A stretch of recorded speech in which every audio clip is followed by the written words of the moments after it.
Mais vous êtes allé voir la vieille sorcière comme Élisabeth avant vous, n'est-ce pas? Et pour quelle raison? Sinon la même, badinait Wycott avec une mondanité effrayante. Il aida Sophie à se redresser et dégagea la cape de son visage. Puis, sans la quitter des yeux, il enleva lentement son masque. J'en suis ravi, ma chère, poursuivit-il sur le même temps, le regard brillant de fièvre. Quand j'annoncerai au comte que sa deuxième femme voulait se débarrasser de son héritier tout comme la première, ce sera le coup de grâce. Bonsoir, monsieur le vicomte, répliqua Sophie le plus gracieusement du monde, comme s'ils venaient de se croiser dans un salon de Londres. Quelle surprise de vous rencontrer ici. L'endroit est original, n'est-ce pas? Personnellement, je l'ai toujours trouvé très pittoresque. Sophie examina la petite salle empierrée et réprima un frisson. Il l'avait amenée dans les ruines normandes qu'elle avait tant aimé dessiner jusqu'au jour où elle y avait retrouvé le mouchoir de sa sœur. Depuis la forteresse ne lui inspirait que répulsion. Ce soir-là, elle paraissait surgir d'une scène de cauchemar. Des ombres s'allongeaient démesurément dehors et les étroites fentes qui tenaient lieu de fenêtres ne laissaient filtrer qu'une faible lumière. La pierre à nu était noircie par la fumée d'une massive cheminée. L'atmosphère saturée d'humidité empestait le moisi. Un feu avait été préparé et non loin du foyer on avait posé un panier de provisions et une bouilloire, mais le plus inquiétant était certainement la paillasse étalée dans un coin. Vous connaissez ma petite garçonnière, parfait. Vous en comprendrez l'utilité quand vous y recevrez vos amants. Quel honneur pour moi de vous initier à ces délices. Wycott se dirigea vers un angle de la pièce et laissa tomber son masque à terre. Puis il se tourna vers Sophie avec un sourire. Élisabeth aimait beaucoup venir ici, de temps à autre. Cela nous changeait un peu, disait-elle. Oh, n'avez-vous amené d'autres? Interrogea Sophie, soudain gagnée par une sombre prémonition. Wycott baissa les yeux, les traits durcis. Oh oui, de temps en temps, je me divertissais avec une jolie petite villageoise, quand Élisabeth avait ses nerfs. Sophie serra les poings, retrouvant soudain sa combativité. Qui était-ce donc, monsieur le vicomte? Quel était son nom? Peu importe, c'était juste une catin. Je n'allais la chercher que si Élisabeth était de mauvaise humeur. Wycott leva subitement les yeux, comme s'il était crucial pour lui que Sophie le comprît. Cela ne durait jamais très longtemps, vous savez, continua-t-il, mais elle n'était plus elle-même. Il y avait d'autres hommes alors, pour moi, c'était une torture. Elle les aguichait, les invitait dans sa chambre avec moi, je ne pouvais le supporter. Alors vous veniez ici avec une innocente jeune fille de la région. Sophie frémissait de rage, mais luttait pour n'en rien laisser paraître. Elle devait à tout prix garder le contrôle de ses émotions. Wycott gloussa. Elle n'est pas longtemps restée innocente, croyez-moi. Je suis un amant délectable, Sophie, quand vous le découvrirez bientôt. Il plissa soudain les yeux. Au fait, ma chère, comment cet anneau est-il arrivé en votre possession? Ah oui, la bague. Dans quelles circonstances l'avez-vous perdu, monsieur? Wycott fronça les sourcils. Je ne suis pas sûr, cette villageoise l'a peut-être volée. Elle a toujours prétendu qu'elle était noble, mais je ne suis pas fou. C'était une fille d'épicier, j'en suis certain. Oui, je me suis souvent demandé si elle me l'avait dérobée pendant mon sommeil. Elle me harcelait sans cesse pour obtenir une preuve d'amour, la petite sotte. Pourquoi est-elle entre vos mains? Je vous l'ai expliqué la nuit du bal masqué. Mais vous, comment m'avez-vous reconnu sous mon costume de gitane? Un jeu d'enfant. J'ai envoyé un laquais interroger une de vos bonnes, voilà tout. Mais je ne m'attendais pas à vous découvrir avec cette bague. Vous l'avez reçue d'une amie, je me rappelle. Mais une dame de qualité ne fréquente pas les roturières. Travaillait-elle pour votre famille? Sophie se força à respirer à fond. Il se trouve que nous nous connaissions très bien. Mais elle ne vous a pas parlé de moi, n'est-ce pas? Non, elle a toujours dissimulé le nom de son amant. Sophie le regarda droit dans les yeux. Elle est morte, aujourd'hui, avec votre enfant. Elle s'est suicidée. Il haussa les épaules d'un geste élégant. Quelle idiote! Je voudrais que vous me rendiez la bague, Sophie. Elle ne doit pas représenter grand-chose pour vous. Et pour vous? Je l'aime bien, observa Wycott en esquissant un sourire provoquant. Elle me rappelle certaines victoires. Je ne l'ai plus, déclara Sophie avec le plus grand calme. Je l'ai donnée au comte, il y a quelques jours. Le regard de Wycott s'enflamma soudain. Mais pourquoi diable? Elle avait éveillé sa curiosité, lança-t-elle en se demandant quel effet la nouvelle produirait sur Wycott. Il n'en tirera rien. Ceux qui la connaissent sont liés par la loi du silence. Je la veux, Sophie. Vous la volerez à Ravenwood. Ce ne sera pas facile quand il tient à quelque chose. Vous vous trompez, s'exclama Wycott sur un ton triomphal. Moi, je ne suis déjà servi, et ce ne sera pas la dernière fois. Vous lui avez appris Élisabeth, c'est cela? Elle ne lui a jamais appartenu. Non, je pensais à ceci. Il traversa la pièce et se pencha sur le panier. Puis il se redressa, un flot d'étoiles vertes dans la main. J'ai songé qu'elles vous intéresseraient. Ravenwood ne peut vous les offrir, mais moi, oui. Les émeraudes, souffla la jeune femme ébahie. Elle contempla un instant la cascade de pierres précieuses avant de revenir au regard enfiévré de Wycott. C'est vous qui les aviez depuis tout ce temps. Depuis la nuit de sa mort. Ravenwood ne s'en est jamais douté, naturellement. Il a fouillé le manoir, prévenu les joailliers de Londres qui les rachèteraient 2 fois leur prix si un receleur cherchait à les écouler. On raconte même que des bijoutiers sans scrupules ont tenté de lui soutirer la récompense avec des contrefaçons. Malheureusement, le comte n'a pas été dupe. Dommage. Imaginez ce pauvre Ravenwood flanqué de 2 épouses perfides et de fausses pierres par-dessus le marché. Sophie se redressa incapable de tenir sa langue. Je suis loyal, Wycott, et je resterai fidèle à mon mari. Mais non, et quand vous le trahirez, vous porterez les émeraudes. Il fit glisser le collier d'une main sur l'autre, comme hypnotisé par les vagues de reflets changeants. Élisabeth adorait les mettre pour l'amour, elle devait un démon de luxure et me procurait de telles jouissances. Wycott releva brusquement la tête. Vous aussi, vous aimeriez. C'est vrai. Sophie avait les pommes moites. Elle ne devait surtout pas le pousser à bout. Au contraire, qu'il l'imagine soumise et affaiblie. Vous verrez, promit Wycott. Je vous montrerai comment ces joyaux conviennent à une femme adultère. À la lueur des flammes, elle brille d'un feu étrange. Élisabeth était l'or liquide de lorsqu'elle s'en emparait. Sophie détourna les yeux, brusquement intéressée par le panier de provisions. La nuit sera longue, monsieur. Pourrais-je manger quelque chose et boire un peu de thé? Mais naturellement, ma chère, comme vous le voyez, je n'ai rien négligé pour votre confort. J'ai même acheté un repas à l'auberge. Élisabeth et moi pique-niquions souvent avant l'amour.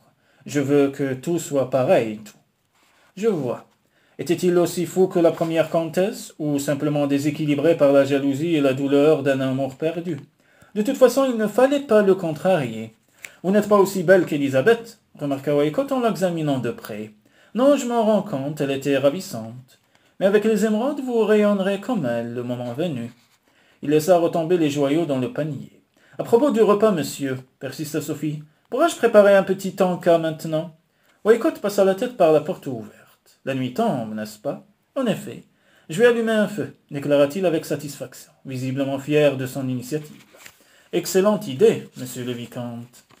Sinon, nous aurons froid. Si vous vouliez bien me détacher, je pourrais m'occuper du dîner.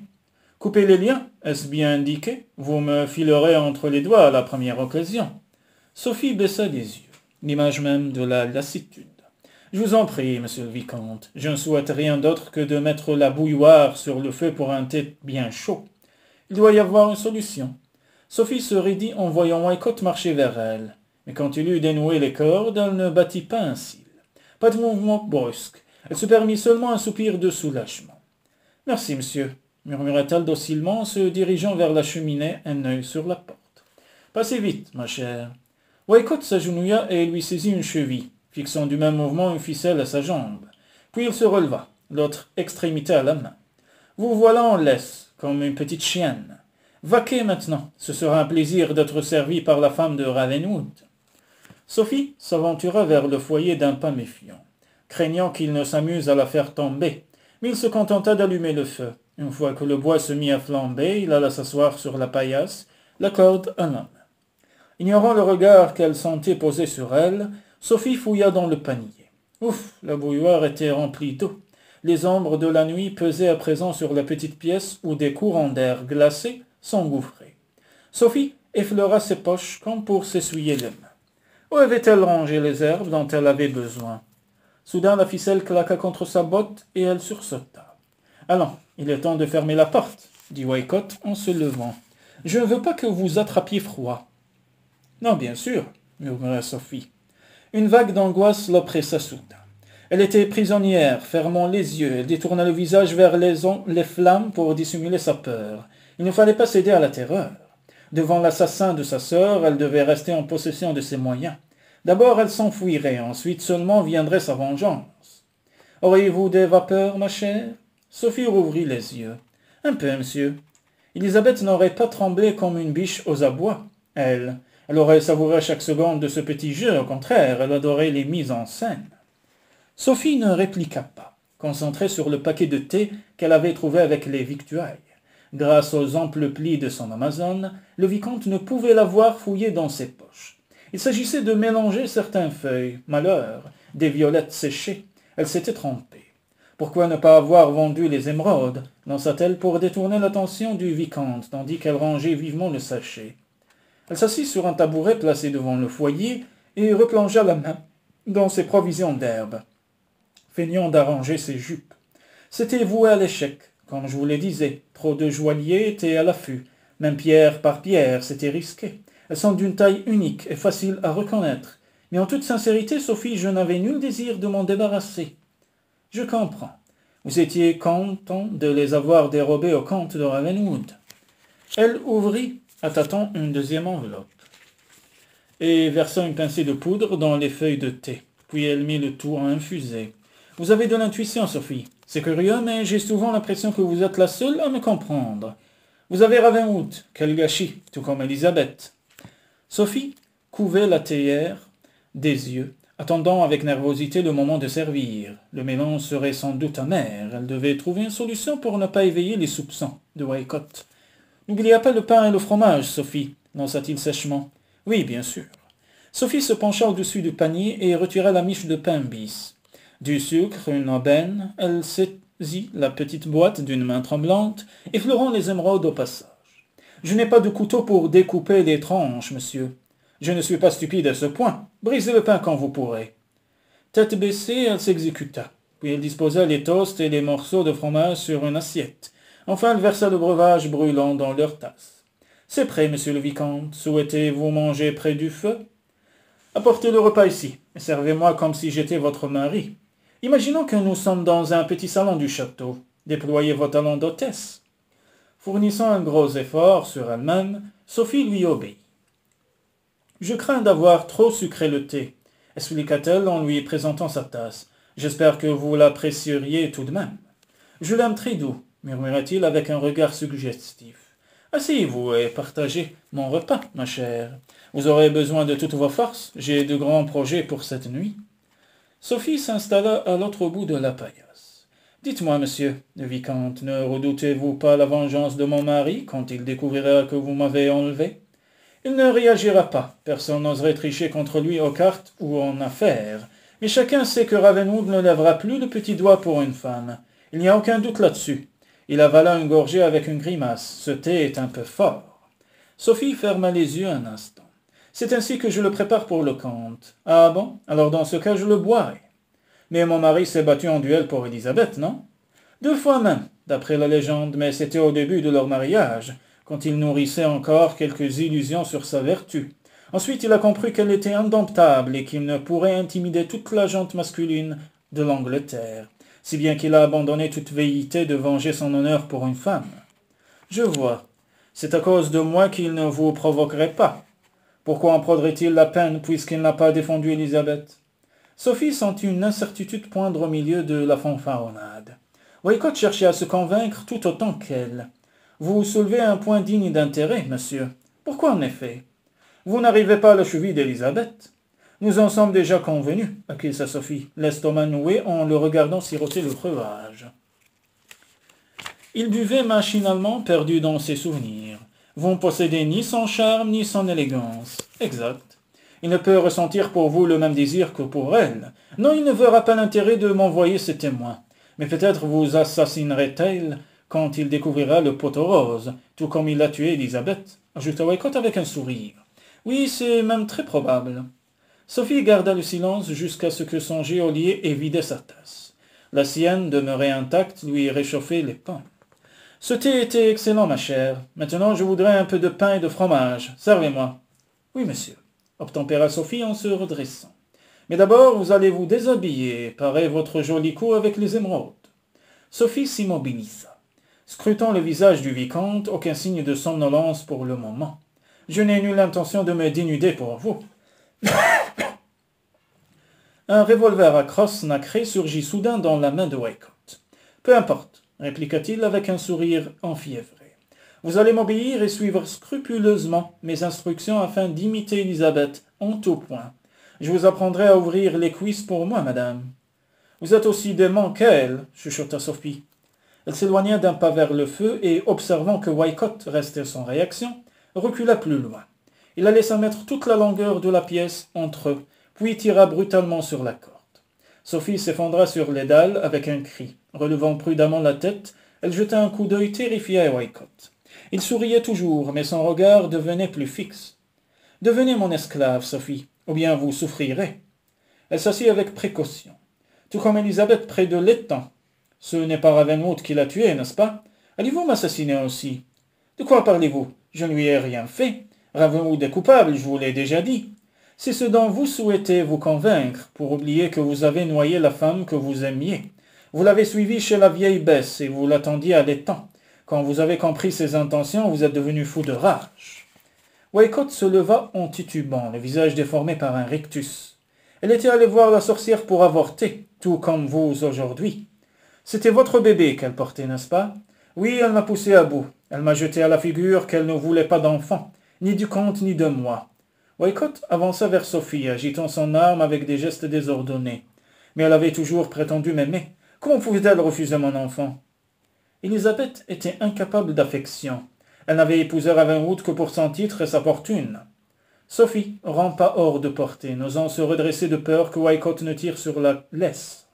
Elle vous a manipulé comme un pantin parce que vous l'amusiez, s'exclama-t-elle, rien de plus. Ce n'est pas vrai, bon Dieu, j'étais le meilleur. Amant qu'elle n'ait jamais connu. Elle me l'a dit elle-même. Que m'arrive-t-il? Il chancela et se frotta les yeux du revers de la main. Mais rien, monsieur. Je ne me sens pas bien, je vois trouble. Sa main retomba, il cligna des paupières. Que m'avez-vous fait? Rien, monsieur. Vous m'avez empoisonné, c'est dans le thé, n'est-ce pas? Vous allez mourir, comtesse. Il plongea sur Sophie qui roula plus loin. Wycott percuta un mur. Lâchant le pistolet qui retomba vers le panier, il chercha Sophie des yeux, luttant contre la somnolence. « Je vous tuerai, tout comme Élisabeth, avant vous. Oh mon Dieu, Élisabeth. » Il s'appuya contre la pierre, secouant vainement la tête pour s'éclaircir les idées. « Élisabeth, pourquoi m'as-tu trahi? Tu m'aimais. » Il s'effondra lentement sur les dalles, éclatant en sanglots. « Tu m'as toujours dit que tu m'aimais. » Sophie le regarda sombrer dans le sommeil au milieu des larmes. « Assassin, murmura-t-elle, le cœur battant tout rompre, vous avez tué ma sœur. » Elle jeta un coup d'œil à panier, elle savait tirer et Wycott méritait 1000 morts. Elle courut saisir l'arme tombée sur les émeraudes et pivota brutalement pour viser Wycott. « Vous n'êtes pas digne de vivre » sconda-t-elle très fort en armant le pistolet. Son doigt se referma sur la détente tandis qu'elle revivait ses souvenirs. Amélia étendue, morte, une bouteille de laudanum vide à côté d'elle. C'était un juste châtiment, Wycott. Pendant ce qui parut durer une éternité, Sophie demeura figée dans la même position, cherchant dans sa haine la force de tirer. Mais rien à faire. Elle abaissa finalement l'arme avec un cri de désespoir. « Mon Dieu, pourquoi suis-je si faible ?» Elle lança le pistolet dans le cabas et s'agenouilla pour dénouer ses liens tant bien que mal, les doigts tremblants. Impossible de rapporter les émeraudes au château. Comment expliquerait-elle leur réapparition? Elle ouvrit la porte en grand et se jeta dehors sans un regard en arrière. Le cheval de Wycott hennit doucement à son approche. « Doucement, mon beau, je n'ai pas le temps de te sceller, » murmura Sophie en lui passant le mors et la bride. « Dépêchons-nous, ils doivent être fous d'inquiétude au château. » Elle conduisit le cheval près du muret de caillasse où elle grimpa. Puis, remontant ses jupes jusqu'aux genoux, elle se hissa sur la monture, l'animal rua et renacla un peu, mais finit par accepter sa nouvelle cavalière. « Au château » lança-t-elle en guidant son cheval au petit trot. Elle devait inventer une histoire pour les domestiques. Sa jument avait disparu au galop quand Wycott l'avait attrapée. Elle était sans doute rentrée droit aux écuries. Pour les valets, cela ne pouvait signifier qu'une chose. La comtesse avait été désarçonnée et peut-être blessée. Les équipes de secours avaient sûrement sillonné les bois toute la soirée. Elle s'en tiendrait à cette version. Comment avouer la vérité? Même Malcolm devait l'ignorer. Contrairement aux déclarations de Wycott, le comte n'hésiterait pas à laver l'injure dans le sang. Zut, j'aurais dû tuer Wycott de mes mains. Que va-t-il se passer maintenant? Il faudra multiplier les mensonges. Et ce n'était pas son point fort, mais Malcolm était à Londres, et c'est là lui laissait le temps de fignoler son récit. En apercevant les lumières du château qui vacillaient au loin derrière les fondaisons, Sophie s'avisa soudain qu'il fallait abandonner la hongre de Wycott, sinon la version de l'accident ne tiendrait pas. Comment justifier la présence de ce cheval étranger au domaine? Elle soupira, accablée à la perspective de toutes les précautions à prendre pour ne pas se trahir. Glissant à terre de mauvaise grâce, elle expédia la bête d'une tape sur la croupe. Le manoir était encore loin. Saisissant ses jupes d'un geste décidé, elle se dirigea vers le château en toute hâte, répétant inlassablement les détails supposés de son aventure. Si tout n'était pas clair dans son esprit, les domestiques se douteraient de quelque chose. Mais en sortant de la clairière qui entourait le domaine, Sophie comprit que la tâche serait plus ardue que prévu. Depuis les portes grandes ouvertes, la lumière éclairait l'extérieur. Des laquais et des valets d'écurie s'affairaient à enflammer des torches, et elle aperçut des chevaux sellés qui piaffaient. Une silhouette familière, en bottes et culottes de cheval sales et froissées, se dressait au milieu de l'escalier de gauche. Malcolm distribuait ses ordres d'une voix froide et claire. Visiblement, il venait d'arriver. Il avait dû quitter Londres avant l'aube. Prise de panique, Sophie s'arrêta net. Elle avait déjà eu du mal à inventer un mensonge plausible pour les domestiques, et désormais la tâche lui paraissait soudain insurmontable. Berner Malcolm, c'était au-dessus de ses forces. D'ailleurs, il lui avait toujours dit que son regard la trahissait. Elle n'avait pourtant pas le choix. Pas question que Malcolm risque sa vie pour elle. Elle s'engagea résolument à découvert. « Monsieur le comte, le voici. »« Dieu merci, saine et sauve. »« Monsieur le comte, regardez, à l'orée du bois, c'est madame, la comtesse. » Ces cris du cœur alertèrent tous les domestiques, qui accoururent, leur joie d'autant plus forte qu'ils avaient dû s'expliquer devant le comte, sans doute lui rendit un peu de courage. Le comte de Ravenwood pivota brusquement et aperçut Sophie sous les rayons de la lune, sans un mot. Il dévala l'escalier, traversa la cour à grands pas, avant de la soulever de terre en une étreinte passionnée. « Sophie, j'ai cru mourir d'inquiétude. Où étiez-vous? Êtes-vous blessée? Que vous est-il arrivé ?» Malgré l'épreuve qui l'attendait, Sophie céda au soulagement. Malcolm était là. Elle était en sécurité, plus rien d'autre ne comptait. Elle se blottit instinctivement contre lui, nichant sa tête au creux de son épaule et le serrant de toutes ses forces. « J'ai eu si peur, Malcolm. »« Pas autant que moi, vous pouvez me croire. Quand je suis arrivé il y a quelques minutes, on m'a annoncé que votre cheval était revenu sans vous, et qu'on avait battu la campagne en vain pour vous retrouver. Je m'apprêtais à envoyer d'autres hommes à votre recherche. Où étiez-vous passé, mon Dieu ?»« C'est entièrement de ma faute, Malcolm. Je revenais de chez Bess quand ma jument s'est emballée, probablement effrayée par quelque chose. Elle m'a sans doute désarçonné. Je ne me souviens pas très bien, je me suis blessé à la tête et j'ai perdu connaissance. » Les mots se bousculaient dans sa bouche. Elle se tut brusquement, craignant de perdre le contrôle de ses nerfs. « Souffrez-vous toujours ?» Malcolm effleura doucement sa peau sous ses boucles enchevêlées, cherchant la trace d'une bosse ou d'une plaie. « Avez-vous saigné ?» Sophie s'aperçut qu'elle avait égaré son chapeau en route. Non, Malcolm, je vais bien. À l'exception d'une migraine, naturellement. Et le bébé n'a rien, ajouta-t-elle dans l'espoir de détourner l'attention de Malcolm. Ah oui, l'enfant. Eh bien, tant mieux. Plus d'équitation pendant la grossesse, Sophie. Elle se recula, examinant le visage de sa femme sous les rayons de lune. Vous êtes sûre que vous allez bien? Trop soulagée qu'il parut la croire pour revendiquer le droit de monter à cheval, elle tâcha de lui adresser un sourire rassurant, malgré ses lèvres tremblantes. « Oui, Malcolm, » confirma-t-elle en clignant des paupières. « Mais quel bon vent vous amène? Je pensais que vous seriez retenu à Londres quelques jours de plus.